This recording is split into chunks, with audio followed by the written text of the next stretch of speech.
Welcome to Missouri Sports Talk. I'm your host, Cameron Staley. Today we've got small school predictions in Missouri high school basketball. Last week, 11-7, not my greatest work. We're hoping to improve this week. Let's go ahead and look at the final scores in Class 1 from this past week. Wheatland falls to Climax Springs 64-52. King City gets it done at home over North Andrew 59-45. Bunker over Higbee 72-36, an easy win for them. They are undefeated this year and number 1 in Class 1.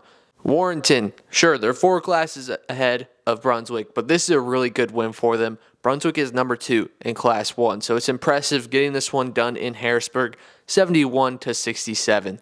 Delta, they kick Bell City to the curb. The Cubs are out of the rankings now. 76-54 is your final there, and Delta climbs the top 10. Drexel, they lose at home to Kingsville 55-50, and Kingsville is now ranked in the top 10 in Class 1. Here's your Class 1 scoreboard for this week. Bell City versus Woodland. I'm going to take the Cardinals in this one. They have 11 straight wins over Bell City, scoring 76.6 a game. We've got them at number 3 in Class 3. I think they take care of business pretty easily here. Cooter versus Risco. Risco, they don't have the most beautiful record. They are 14-5 since the 15-16 season against Cooter. They had a tough start to the schedule. Cooter hasn't really played anybody, so I will take Risco in this one. Pilot Grove versus New Franklin. The Bulldogs are 20-3 in the past 10 seasons against Pilot Grove. They're allowing 46.9 a game. They've got keep away ball. They hold it for 1 or 2 minutes and they go down there and they score. They're sitting around 60 points per game, so they can score the ball pretty well.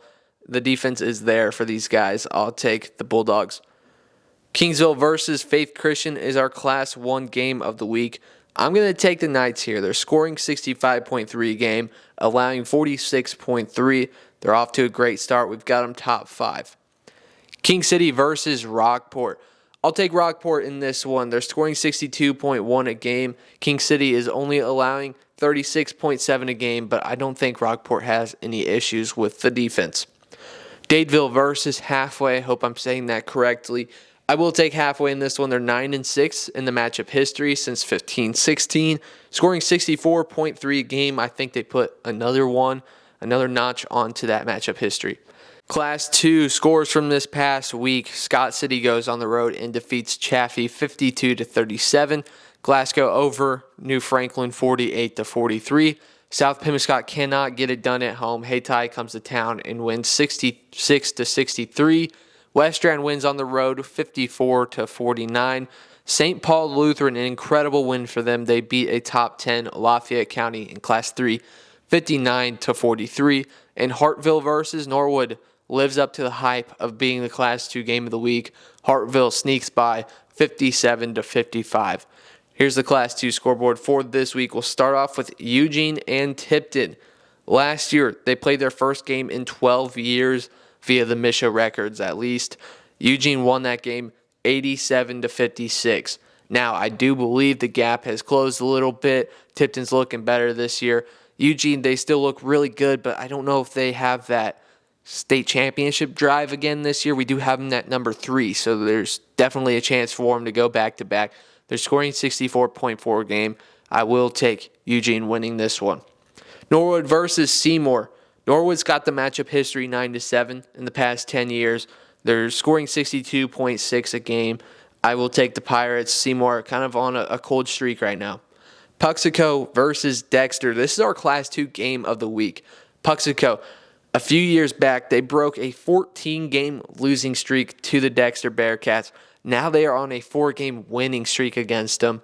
They're scoring 74.3 a game this year. They've got an incredible offense. I think they shoot lights out in this one and get it done. South Pimmiscott versus Campbell. This is a close matchup history, 8-7 in the past 10 years. South Pimmiscott scoring 64.9 a game. I think they bounce back from that Hayti loss. West Strand versus Salisbury. These two teams play an incredible amount. Salisbury leads this matchup history 14-10 since the 2015-2016 season. I will go with West Strand to put another notch into that and try to build off of that lead that Salisbury's taken in it. They have similar averages, but we've got West Strand top 10 in Class 2 right now. Salisbury, I mean, they're not necessarily right outside of it, but they definitely are a top 25 caliber team this year.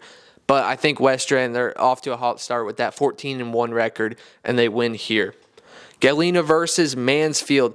This one's interesting. Both teams have hit a cold streak, but they're still both scoring 70 or more a game. So this is an interesting one. Galena just hasn't played anybody. That's what it is. Mansfield, they've been challenged. They're on a 5-game losing streak and just snapped it. I think they get back on track and win this one here. Class 3 from this past week. Bell defeats Dixon 68-66. Mid-Buchanan, they take care of business quite easily over Bishop LeBlanc, 63-35. Montgomery County, they defeated South Callaway, 55-49. Russellville proves me wrong, kinda. I said North Callaway would win this one because of Russellville's defense. Russellville, they allow 71, but they go and win the game. 72-71 is your final. Good job to them. Sparta defeats Fordland 69-54. And El Dorado Springs, a rough one at home. They lose to the road team Lamar 70-42. Here's the Class 3 scoreboard. We'll start off with Lexington and Crest Ridge. I'll take Lexington here. They've got the 7-5 matchup history in their favor in the past 10 seasons, scoring 66.2 a game. They're coming off a really rough loss to Lafayette County, but I think they get back on track with this one. And the Minutemen take care of business. Gainesville versus Willow Springs. Not the greatest Bulldogs squad. I will take Willow Springs in this one. 5-1 matchup history since the 2019-2020 season, scoring 62.1 a game this year. Montgomery County versus Bowling Green. There's a trend in this one. Montgomery County, they've got a 3-game winning streak. Bowling Green, they've dropped 2 in a row. I think Montgomery County rides the hot hand here. They've got the 11-5 matchup history favor the past 10 seasons. I believe they win this one. Carrollton versus Lafayette County. Listen closely here. Lafayette County, 33 straight wins against Carrollton. You did not hear me wrong. 33 straight against Carrollton. 42.4 allowed per game this year for the Huskers. This has been complete domination. It's got to start feeling bad at some point. I mean, they probably don't even want to play them at this point. I'll go with the Huskers here, winning quite easily. Bishop LeBlanc versus Maryville. LeBlanc's having a weird year. I'm sorry I've mentioned it both videos I've done so far this season.